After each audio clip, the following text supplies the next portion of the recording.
17? 17, Ben. I think I've given you the first word again. God, I'm so generous. A View from the Hazards is back. More innovative than ever. Stuff's happening in the world. Horse racing's back. Football's going to be back in 2 weeks. Car journeys are happening left, right, and centre. I'm going to be coming to Leamington at the end of the month. Oh my word, the world's exciting. How are you, Ben? 4 balls are back in golf. They are back, I know. I saw that. To one of those yesterday. Yeah, nets. 6-man nets are back. Really? Netting, yeah. I've been doing that for 2 weeks anyway. Obviously, yeah. But what I'm finding quite interesting about like the kind of easing of stuff with lockdown is that so if you talk about like what in life is essential and what is not, right? Yeah. Sport is not essential, right?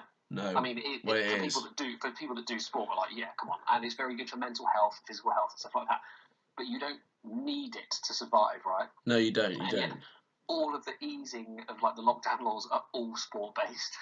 Yeah, Boris Johnson loves his tennis. You still can't go and get a haircut, and yet you're allowed to like play cricket. Well, mate, stuff like that. We're obviously not on FaceTime now, but my mum gave me a haircut last weekend. She did a fucking great job. A proper 1 into a 2 fade. Played tennis with my mate the other day, and he was like, "That's a quality haircut. Where'd you get that?" And I was like, "My mum just did it. I just told her what to do." And it's just come round to Shares Shankman. Yeah, it can be done. It can be done. Did you get fined €10,000 like Jadon Sancho? No, she didn't. Yeah, Jaden's so unlucky, but he doesn't care. These things happen. Anyway, what have you been up to this week? I have been doing a lot of cricket, a lot of lawn tennis. Essential. Yeah, I did a bit of work with my dad actually. Sort of did some like invoices for him. I don't know what I've been doing. Oh God.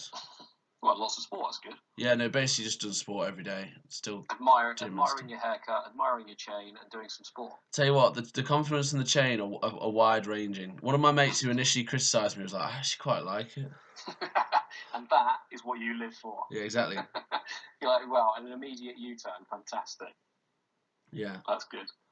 Mate, I played golf yesterday. Is that that's not the first time you played, though, is it? In a four, no, but as in I played in a 4-ball with some of the boys. So I played with Craig Greenhouse Princess and Josh Smith. We had a great time. Who won? You won 3 and 2, didn't you? Craig and I teamed up and got the job done. Lovely, Josh... a really nice course. Blimey, if anybody listens to this thing, the Oxfordshire, the Oxfordshire is lovely. It's breezy, like it is seriously windy, but it's a great course. Who hit the best shot of the day? Do you know what? We all hit some good stuff. There's one par 4 where there's just a massive lake on the right hand side. Oh yeah. And there's it's kind of a dogleg round to the right, so you have to like hug the lake. And I hit a good tee shot, and this second shot I hit as I like slapped it up there. Like the wind's blowing like so much, and like it's difficult to decide which club to hit because you don't know how much the wind is going to affect like your distance, right? Yeah. So I hit this like 9-iron into this green, which is like, if it was just like a normal day, it would have been a wedge, and I was like, I'm just going to take my chances here. Hopefully, one club will be enough. Flick this thing up into the air, and it just started like going off, like the wind kind of like started to take it to the right, and I was like, we all just went, well, that's wet. Yeah. And it ended up like the wind obviously just stopped catching it, and it ended up like 6 foot from the pin or something. Oh my God. Basically on like an island green, which was pretty satisfying. That was a look up to the skies moment. Thanking you. Did you three putt after that? Didn't need to. Oh, was it a give? I think there Pick was one and then a gimme. Yeah, I think the others were out, so they just gave it to me. Oh, nice one. There we go. That's the ultimate fuck you. But no, I'm hearing rumours Readers is going to be back in July. We did a Zoom call on Thursday. Do you know Dan Lakaitis? Dan Lakaitis from Tuxedo. Yeah. He very generously gave up like an hour and a half of his time. He's a doctor. He's a doctor, isn't he? Yeah, exactly. So he was basically talking to anybody that wanted to like tune in about like mental health and things to like look out for during lockdown and like things to look out for going back to work and stuff like that. Which was really really insightful. And I was having a flick through and there were like pros absolutely everywhere, which was good to see. That's really cool. And I can't actually remember why I mentioned that. Because that was going somewhere, but I can't remember. Something about when Readers is starting. Yes, that's right. And a couple of people that were in the call were actually at the club, like at their clubs. Like Mike Gooding was in Newport, and there were people playing behind him, so they're obviously back on court there. Oh, good. That's awesome. Which is good. Case was at the club in Cambridge. He lives there, doesn't he? Of course, yeah, he lives next door. Anyway. But interesting. We don't need to do this. No, we don't. We can though. Right. So what we're going to do today is going to be like an adaptation of something we did on a Zoom call in Washington. That Zoom call, I don't know, it must have been like 2 months ago. Feels like forever. And we talked about like which players we'd like to see play from the past, because obviously there's so many who we'll never get the chance to see. Or maybe but also like including potential like present players, but against people in the past. Yeah, like sort of just the ultimate sort of what would happen. Like a clash of styles or two people with similar styles and stuff like that. Yeah. But there's loads. Well, there you go. I've made myself a little list. I've come prepped today. Or have you kept the list from last time? No, I deleted that. Oh, fair enough. Good. Save space on the phone. I'd like to see Nick Wood play at his best. I never got to watch him.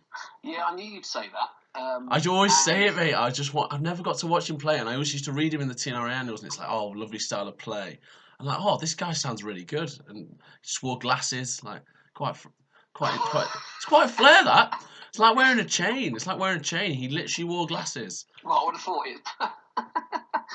have thought the glasses were more like necessary than an accessory. Oh, I don't know. They're part of you, aren't they? I'm a shit one. Just very quickly, just on the chain, because I saw like an Instagram story of you the other day playing Lorna's. Oh yeah, that's true. And the chain was on the outside of the t-shirt, so I was just wondering, are you consciously aware of where it is, and like, are you deliberately having it on the outside? Do you tuck no. it in? Like, no, do you just let it go wherever it wants to go, or is there a definitive style you're looking for? No, that was between sets. I had no idea where it was. But do you generally speaking try and have it on show, or? No, I have it under.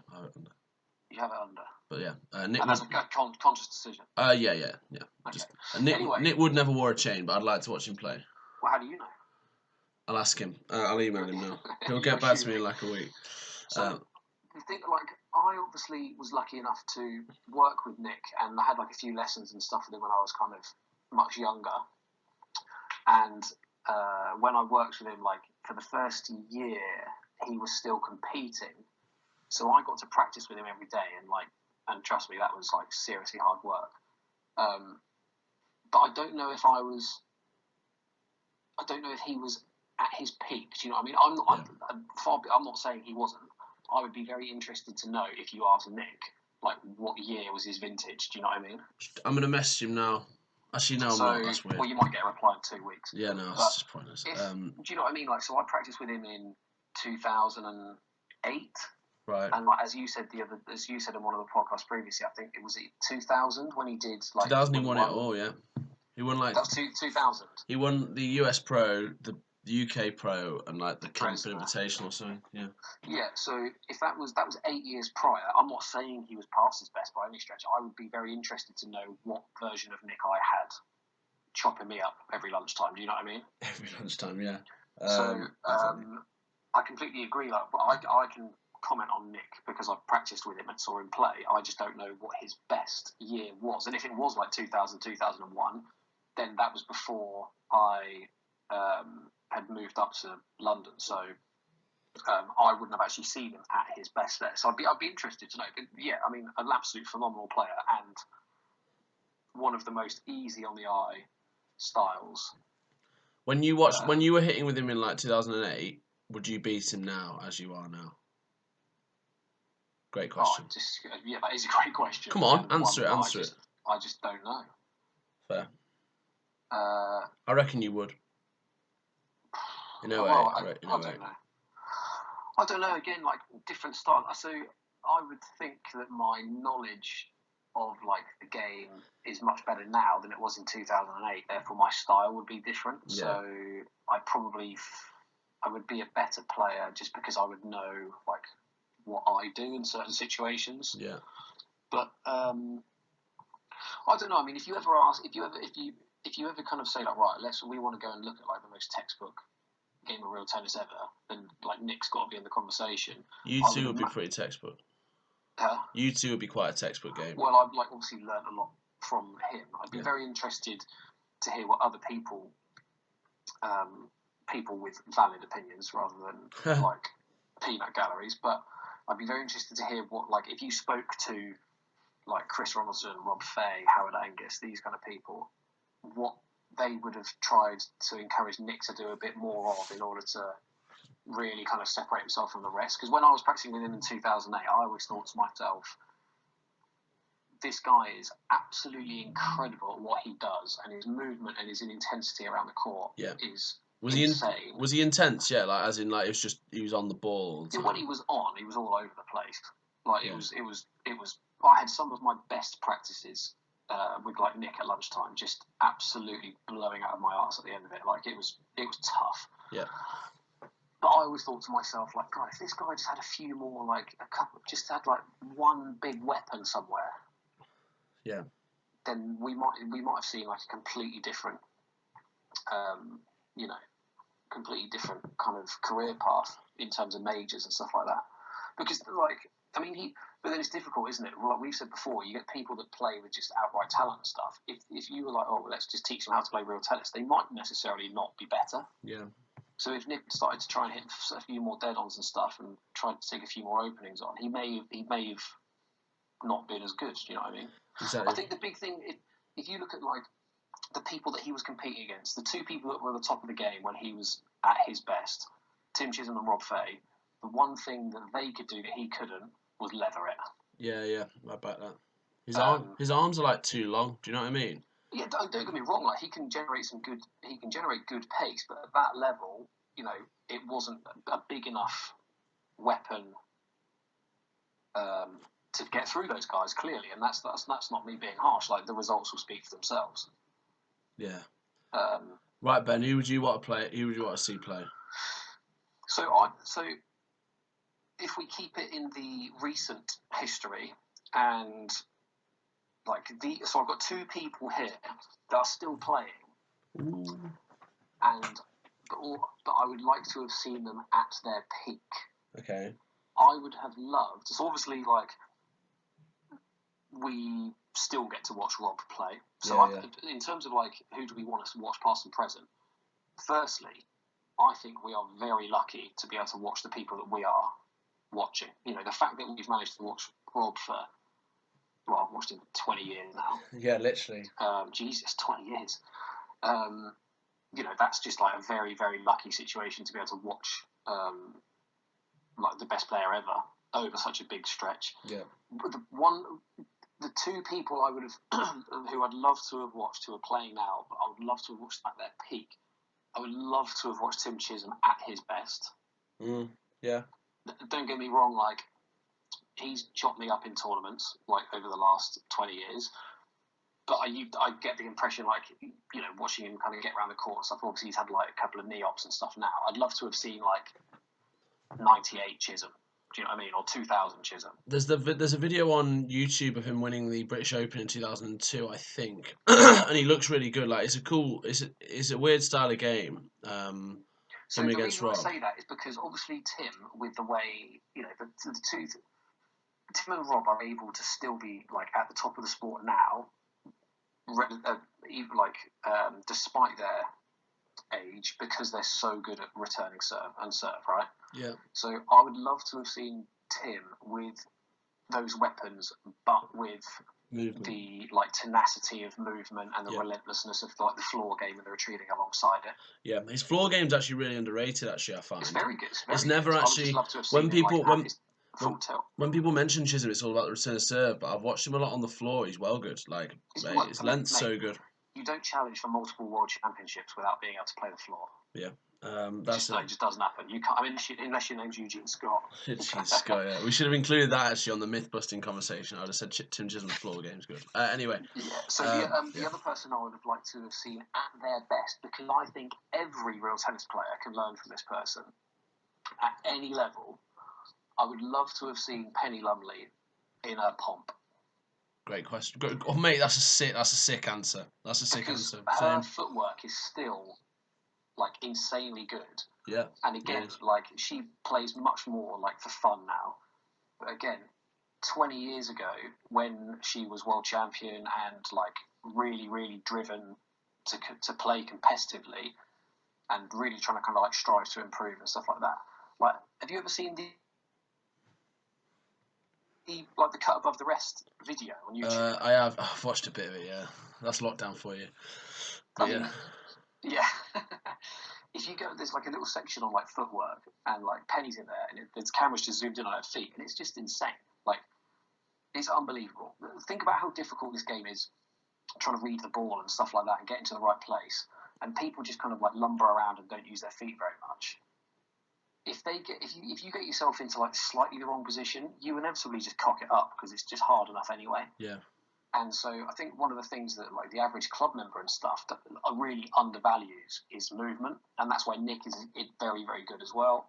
Yeah. And like Penny's movement now is very, very good. I would love to have seen it at her best, just because I think you could take any level of player, club player, like top player. What do we call them the other day? Category 1 elites. Category 1 elites. What was the other one? Second tier. What is it? The satellites. I don't know. But I think you could just go like the conference. Seriously, if you want to just go and watch someone and Not like really. try and use something that they do to improve, go and watch Penny's footwork. It's bonkers.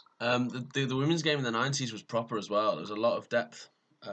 So Yeah. she would have been competing hard. I think my dad played her. Like he said, he played her back in the day at Hollyport in the 90s. I mean, He'll know. I'll get him on. No, I'm joking. Honestly, like even now, watching her like move around and stuff, you're like, yeah, she's still got very good footwork. I agree. That's a really good answer, Ben. I really like that. There's a matchup. There's two matchups that I would like to see. Okay.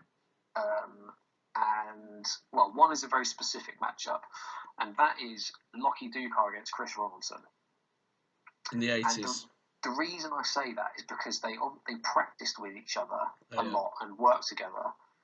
And I think, obviously I wasn't there, I think based on what information I've picked up over the years, I think they had a very similar style because they practiced together and they practiced the same kind of stuff. Yeah. Did the same kind of drills. So I think they had a very similar way of playing the game. So again, I would have loved to have seen, because obviously Chris was the world champion in the era before like Wayne and Rob, and obviously when Wayne was world champion, Lockie was kind of number one, number two in the world.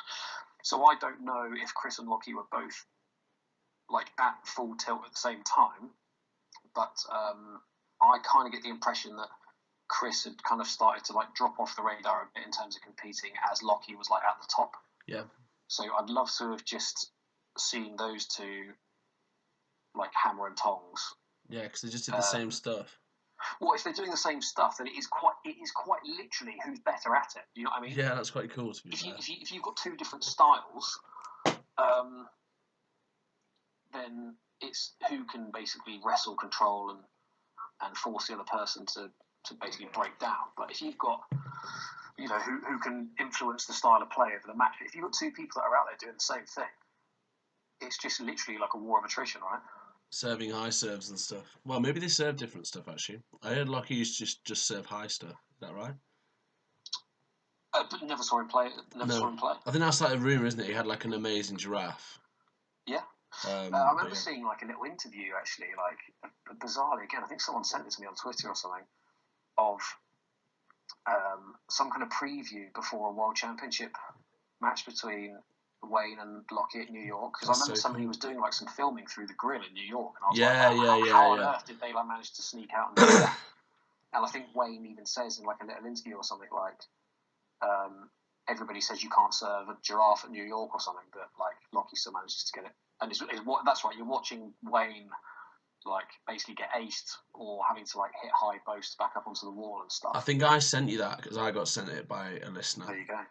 Yeah, it's a good video. I don't know why people say you can't serve giraffes in New York as well. I don't know if they've changed the penthouse, but like it's really grippy and it comes off sideways. It's one of the easiest courts in the world to serve a giraffe on, so they must have changed it. Been a while since we've all been there, brother.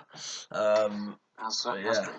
Right, well, I would like to go way back in the past and watch some of the guys in like the 1920s and like early 20th century play. It would have been interesting just to see like the athleticism and stuff that obviously you'd want to see. Well, do you know what? It's interesting you say that because like the other kind of matchup, I've got two kind of like things here. Like Howard Angus and Eugene Scott played a world championship match, 2 world championships against each other. Yeah. I would like to have seen that just because of the sheer contrast of styles and like how and Howard was able to combat. How Howard was able to combat like Eugene's style, which he did twice, and also leading on to what you said, I was like maybe like Howard or like the Bostwicks when they played each other in the World Championship, just because for the same reason that you said about the guys in the 20s or whatever. I want to see how they did it and see how different it is now. I've seen a video of like Frank Willis and Pete Bostwick practicing at Manchester. I've seen that video, and I don't know if they're going flat out, but it's weird because they're sort of just I don't know. It's slower. It's a lot. Everything's just slower. Well, it's a lot more precision based, right? Yeah. It's no one's like sprinting around. Put it that way. No one's like out of position. But I feel like obviously the strings weren't that tight, so it'd be hard to sort of just really just put the ball in the corners at any sort of pace. But yeah, I mean, it's like any kind of sport, isn't it? And stuff. When I'm not saying they didn't take it seriously physically, but like I'm sure they did.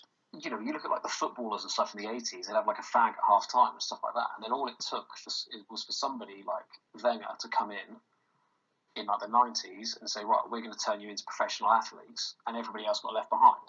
Is that what he did? Yeah, he walked into Arsenal and basically was like, right, you're all eating in the canteen, this is what you're eating, and like turned them all into actual athletes. That was when Arsenal were good as well. Yeah, exactly. Yeah. So like again, if you've got Frank and Bostwick out there practicing and that was their level of intensity, because the ball was kind of moving around a bit slower and it was a lot more precision based, they wouldn't have needed to be any quicker and stronger and fitter, would they? No. So I'm not criticising their level of fitness back then at all. I'm just saying that if there wasn't the need for it, you wouldn't do it, would you? No, of course not. You just wouldn't need to do it. But it'd be cool. I actually had just before we came on this morning, I actually sent a text out to our esteemed world champions, male and female. Oh yeah, they live together. They live together, I know. And I said, we're doing a podcast this morning on players past and present. Could you chuck something at me, please? And this is what I got back. Are you ready for this? Go on. Pierre Etchebasta against Julian Snow. Wow, fair. I mean, that is 2 eras gone by. Yeah, that's like a massive gap as well. I mean, yeah. Well, I see where he's coming from with that maybe because like, obviously, Snowy in the 90s is obviously playing ultra correct if you see what I mean. Yeah. And obviously Pierre as being like this like master of the game. Maybe they both would like cancel each other out. I think I understand the theory. Oh, completely. And or maybe same kind of styles. Which era wins it? Yeah, no, it's so true. That's good. That's why it's quite a good response. I wonder what Julian's answer would be. He'd probably win. Oh, please. He'd probably win, and he'd win the 4-10 at Lingfield. I would have been very interested to see someone like Tabley play, just for the recklessness of it all. Yeah, no, just see him at his peak. I mean, just if we go like completely opposite ends of the spectrum of like your Snows, your Woods, your Etchebastas, just watch how someone can have such a like FI attitude to like technique and textbook, but still go out there and win a couple of majors. Do you know what I mean? Wait, did he win an Open, Paul Tabley? I'm pretty sure Paul Tabley won an Open. I'm gonna check that for you. I don't know where you'll find it, but I'm pretty sure Portable won an Open. It's everyone's player profiles, but yeah, that's an interesting one. I just think old real tennis is just so fascinating. It's like what they all did, like how they trained, but most of them were just didn't have jobs. No, he's never won an Open. Never won an Open. I'll take it back then. But I'm sure you'll appreciate it. Yeah, like most of the top players, the top amateurs were just like loaded, so they just sort of played, didn't they? They just practiced all day. So maybe they were actually, really I good. remember when we were in the chat with The the Washington guys, because we mentioned, I think I mentioned, didn't I, like Gould against, I mentioned like Knox. Yeah, Naughty Knox. Yeah. I think I mentioned like two of the like most successful Americans, and I can't remember who it was, but somebody was saying, I think it was Haven, was actually saying like, yeah, those guys weren't as good as people give them credit for. It was just like there weren't many people playing, and it was a very much a like the World Championship was kind of in house, and it was very selective. And can you remember that? Yeah, no, I do remember. It wasn't like an open pool, and they get the best players over. It was almost like a boxer getting handpicked their opponents. Yeah. Is how I kind of heard the conversation. So do people maybe give them too much credit, those guys? I think that was kind of what we were being kind of alluded to. Yeah. Yeah. No, that makes sense. That makes sense. So it would be interesting to see, like, them get absolutely chopped. Well, I mean, you'd have to assume again, like based on past and present, and like I'm pretty sure we spoke about this in a podcast before, or it was with the Washington guys or something. But you just have to look at like modern day technology and the fitness levels of the players now compared to what it used to be, and so you have to assume that today's like batch of top players are better than 20 years ago. Here's one for you. If Stout came along in the 90s, what would have happened? Maybe he could have won some Opens without even trying. You don't know. Well, who was winning Opens in the 90s? You had Wayne, Mate, everyone was winning Opens in the 90s. Everyone.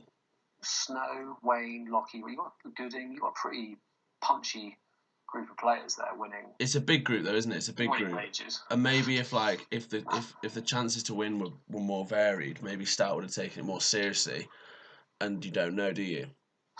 Well, here's what I'm going to say about that. Then again, we go back to our myth busting conversation, like. Well, no.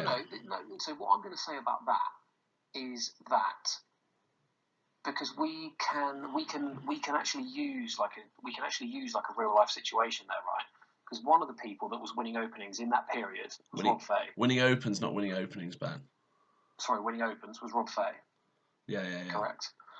James Stout came along and has competed against Rob Fay in the post-vintage Fay era. His words, I remember asking him in Paris a couple of years ago, I was like, what's your Rob Fay vintage? What year is your Rob Fay vintage? And I think he gave me like a 4-year stretch. And he was like, well, I didn't lose a match, so I don't know how you differentiate between like this year and that year. Do you know what I mean? So Stout has come along and played Rob Fay at not Rob's best. Do you know what I mean? Yeah. And Rob's won. So I know exactly what you're saying, and it would have been interesting because so what I'm saying is the style that Stout plays with may have flummoxed a few people in that era, and he could have been very successful. And I'm not disputing that 1 second.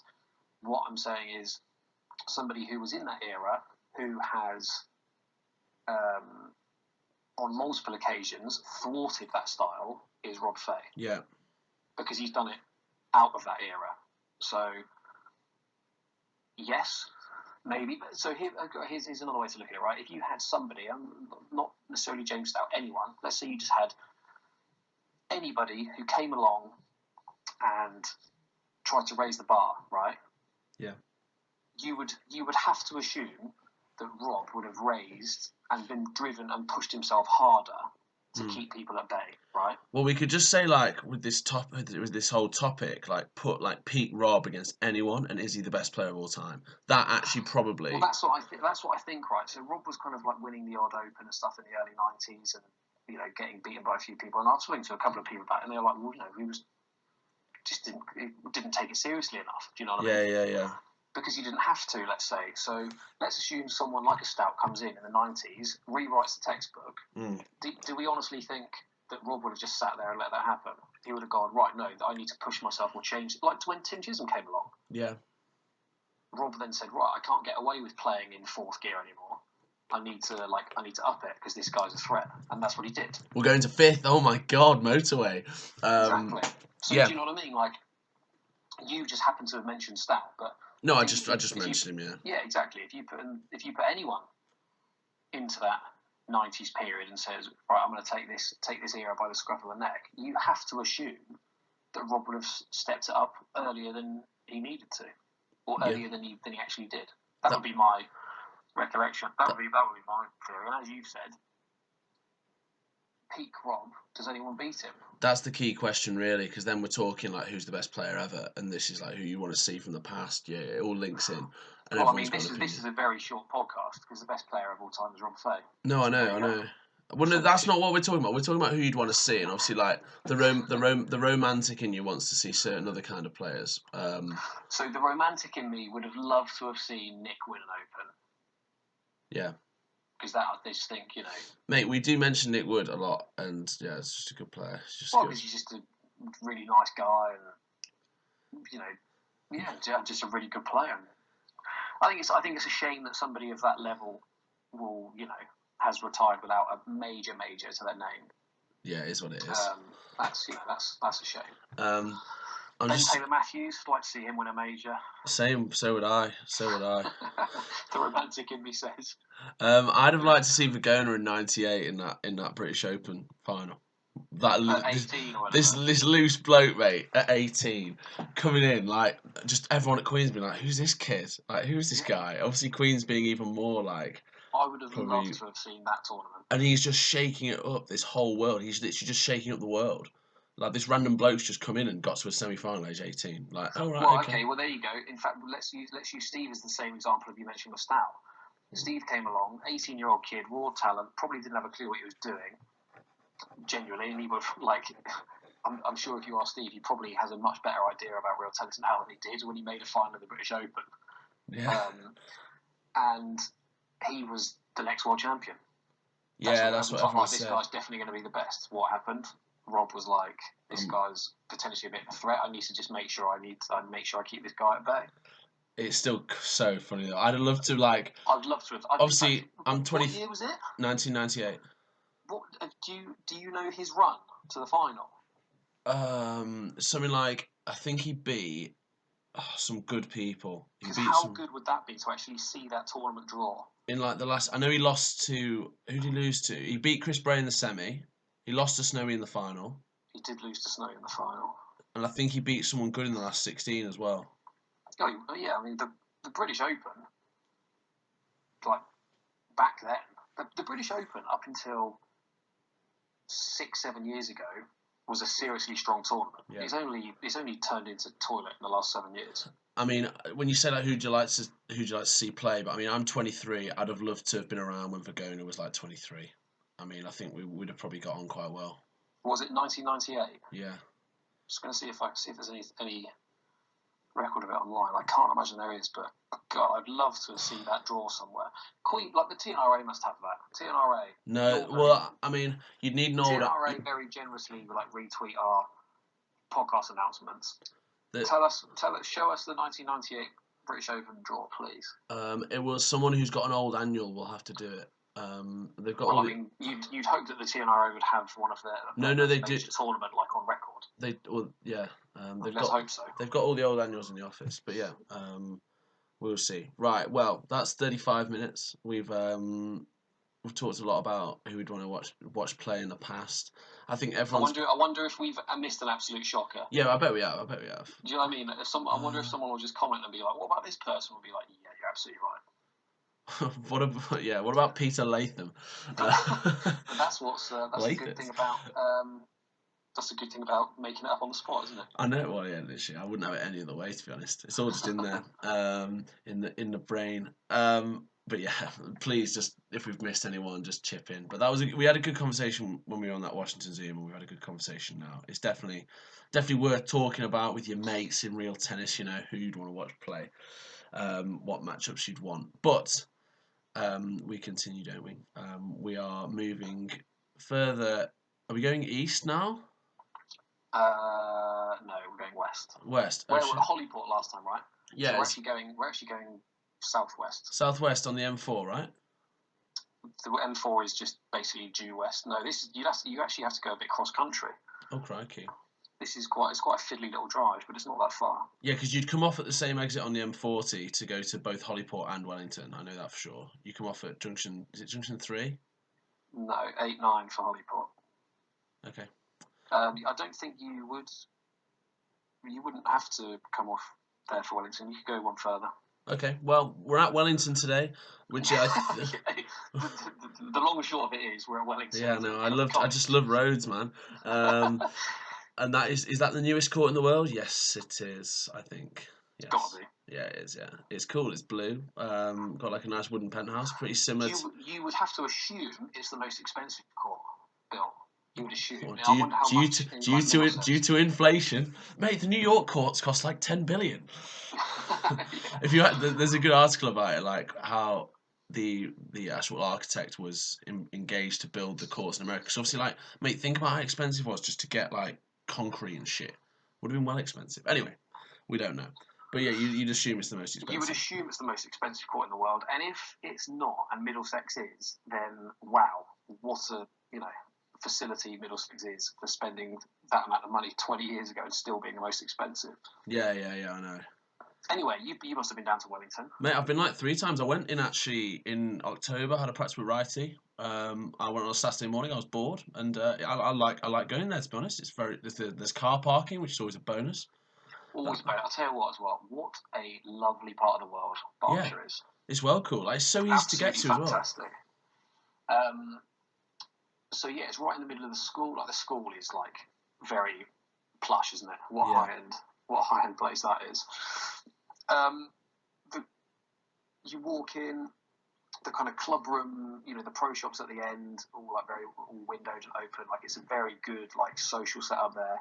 The back of the dead on, which is all just like big kind of bifold glass windows, is absolutely brilliant. Like that is just fantastic. How you can section the dead on off and have like lots of volume in the club room, or you can open the club room up and like increase your spectator viewing is such a good idea. I just don't know why other clubs wouldn't.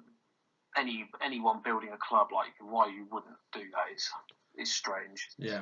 Because that's a great thing. Obviously, the changing rooms are piss poor.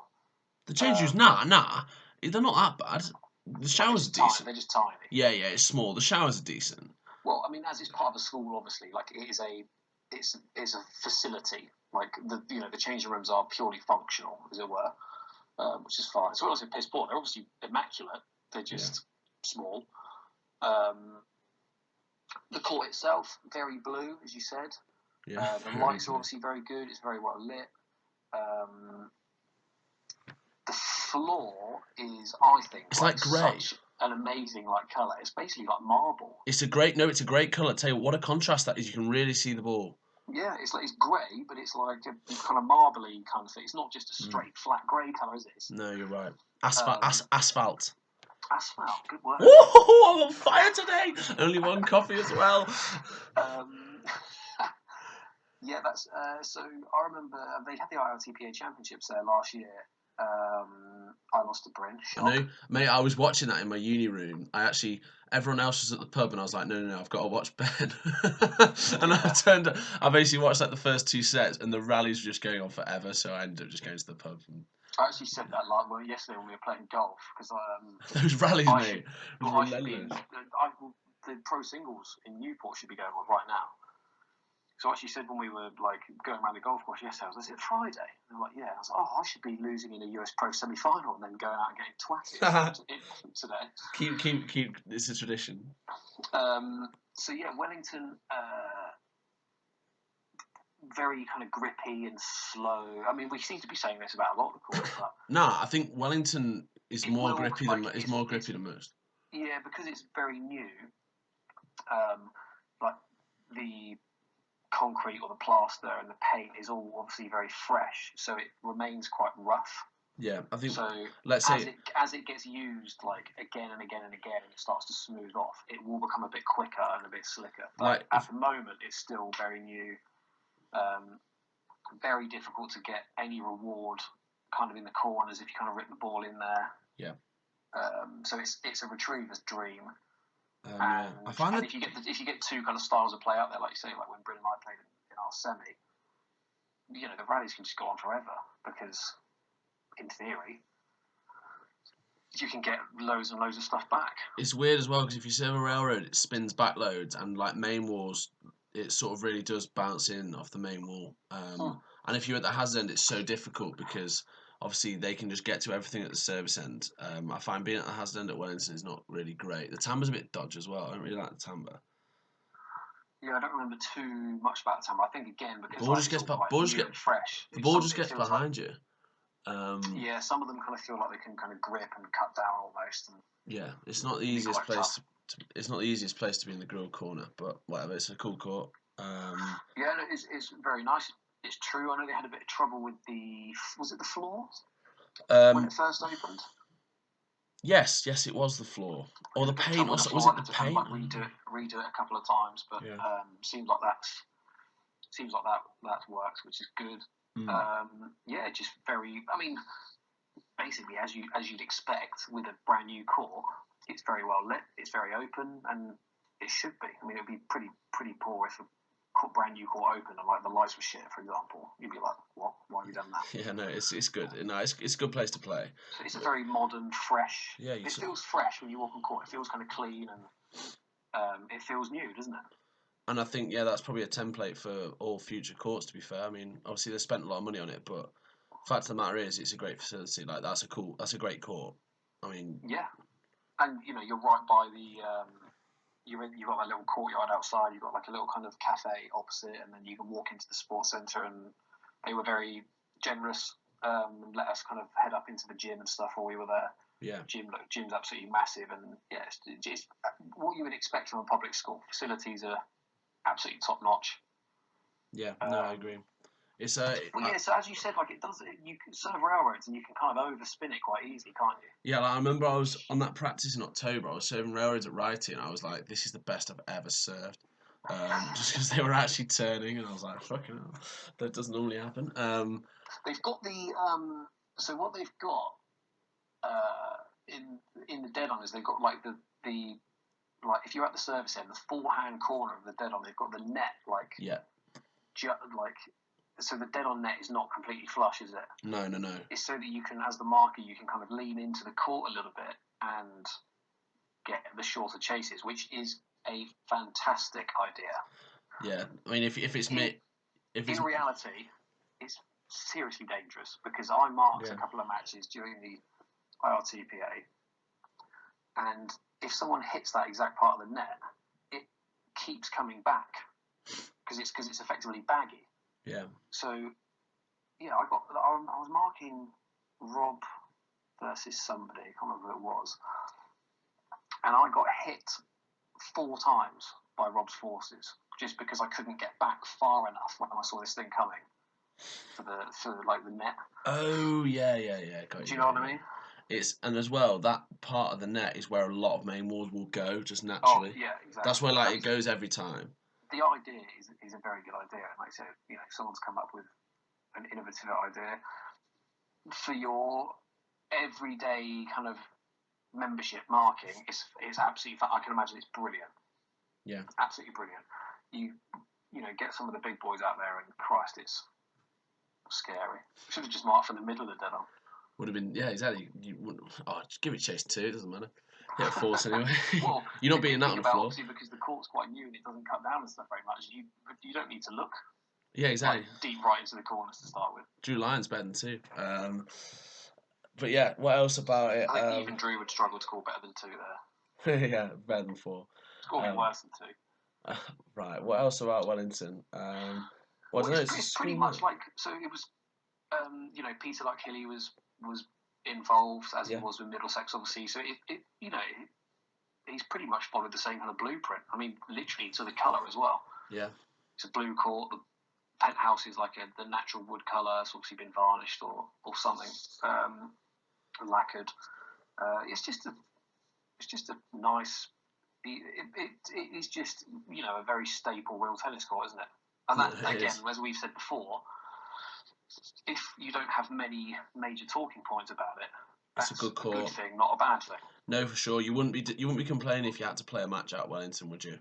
No, I would say, as a home court, it's not very good because if you're Peter Wright or Adam Player playing National League there and someone turns up and they've never played, they have a half an hour knock before, you've pretty much got it figured out. Yeah, 100%, 100%. There's not much for you to have to worry about, or this corner's a bit dead or whatever. And I guess that is the not problem, but that's going to be the thing as new courts get built, isn't it? They're going to be very neutral, effectively, neutral venues, which is good.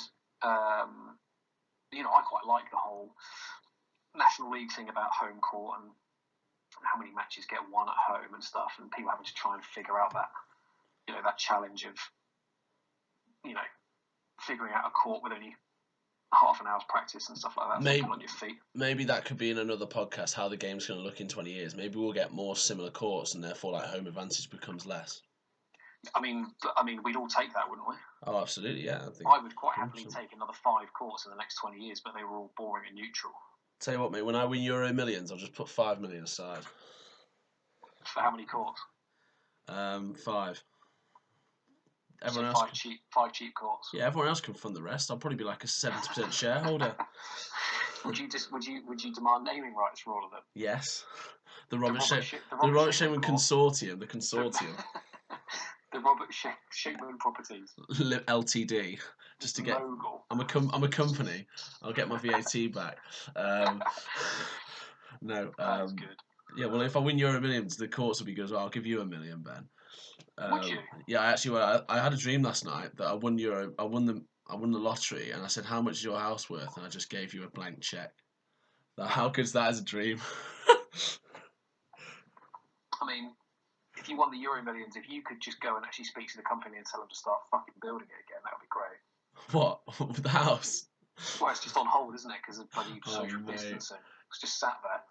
I'm pretty sure. Well, it will start soon. Anyway, right, where are we putting Wellington in our list of courts? All right, I'll go first. Okay. Middle, third for me, middle of the road, and I'll tell you why. Again, if something doesn't have any major features, be it good or bad, it is therefore not a bad court. It's a good court, but at the same time, if it doesn't have anything that's like memorably really good about it, I don't see how I can put it in like a top 5 or something. Do you know what I mean? So what I'm saying is, it's a very good court. Quite happily play there. Would you if I had to play a World Championship match there, would I be disappointed? Would I think, oh my god, absolutely not? On the basis, for my favourite courts in the world, I have reasons why. Do you know what I mean? For just because I love the speed of it, or I love this, or I love that. So for that reason, it's middle third, which is absolutely fine. Yeah. Good. It's a good court. Good court. Middle third for me. I agree. It's the same for me, to be honest. Like, I feel like everyone would be able to play fine there. And yeah, I couldn't put it in the top third, but I mean, I would be happy to play there for sure. I'd be happy to play there. That's exactly what I'm saying. Like this ranking system is not. We're not saying it's bad at all. It's just, it's not one of my favourites because I've only played in it a couple of times, and like you say, if someone said, "Right, we're playing here tomorrow," you'd be like, "Okay." You wouldn't go, "Oh God, I don't like that call." No, it'd be fine. It'd be absolutely fine. I'll tell you what we didn't do. Made major names to come out of the court. Probably well, it's too early. It's too early though. It's too early though, bro. We'll see what happens. Give it 5 years. Exactly. That's the thing. Yeah, no, I did think about that, and I was like, well, mate, the court's been there since 2016. I mean, Yeah, I was teasing. Where are we going next then? How's Uh, geography? I've got one place in mind which I imagine is the next logical spot. right from Wellington. Why am I being so bad? Um, oh God, I'm absolutely nowhere, Ben. Give me a clue. Well, I would imagine it's going to be another school. What, Oratory? Yeah, Oh, that's in Berkshire, isn't it? I'm so bad. it might even be Oxfordshire. I think it's probably Berkshire. Yeah, Berkshire. I think So I think it is Oxfordshire. So we've done Bridport, Canford, Hayling, Petworth, Hampton Court. Now we're going back along. So we've done Holyport, Wellington. We've got Oratory to do. Mate, we've done like 9 courts. Then we're probably We've done 9 already. We've done well. That's good. And then we're probably looking at Bristol after that. We're not. We're going into London. Yeah, it's probably. Well, after Bristol, I reckon we go north and do like Leamington, Morton, Manchester. Oh yeah, and we'll loop back round. Sorry, not Manchester, Jesmond, and then loop back round and end up in London, right? Yeah, we've done Manchester, remember? The full tour. Yeah. All right, cool. So I reckon Oratory next. Oratory, perfect. I'm happy with that. I've never been there. Have you not? No, Oratory and Hardwick I've not done. Oh, mate, we'll have to go down and just have like. Mate, I tried to get. I'm gonna get it done. Like now, Levi and that are working there, but mate, I just haven't got it organised. Well, we'll go down and do like a hit at. We'll do like an hour at the Oratory and then an hour at Hardwick. We'll do that. We'll do that at some point this summer. That'd be a good shout. Grab some food or something. Oh, mate, do whatever. You can come in my car.